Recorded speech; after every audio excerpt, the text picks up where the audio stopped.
নিরামিষ দিনের কিছু স্পেশাল রান্না নিয়ে তোমাদের সামনে চলে এসেছি। আজকে বানিয়েছিলাম বাসন্তী পোলাও, সাথে কিন্তু পনিরের রেসিপিটাও আছে, সেটা অন্য কোনো দিনও শেয়ার করব।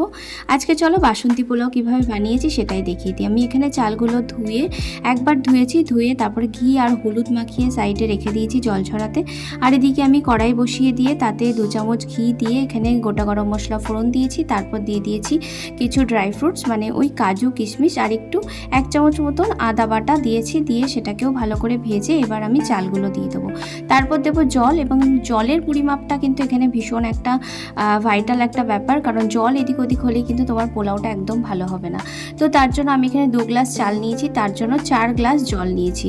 তো যতটা চাল নেবে তার দ্বিগুণ জল নেবে। আর যদি তোমার চালটা পুরনো হয় বা চালটা তুমি যদি ধুয়ে ঝরিয়ে না রাখো, মানে পাশে আমি ধুয়ে যেহেতু রেখেছি, সেটা যদি না করো একবারে বসাও, তাহলে জলটা আরেকটু বেশি দেবে, মানে 4-এর জায়গায় 4.5 দেবে।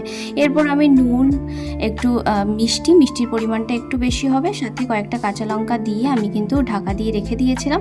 দেখো ঠিক এই পর্যায়ে মানে একটু কাদা কাদা হয়ে এসেছে, সেই সময়টাতে আমি একটু ঘি আর একটু গুঁড়ো গরম মশলা আমি ছিটিয়ে দেবো। ছিটিয়ে ঢাকা দিয়ে গ্যাস অফ করে রেখে দেবো। দেখো কতটা ঝরঝরে আমার পোলাও কিন্তু একদম রেডি।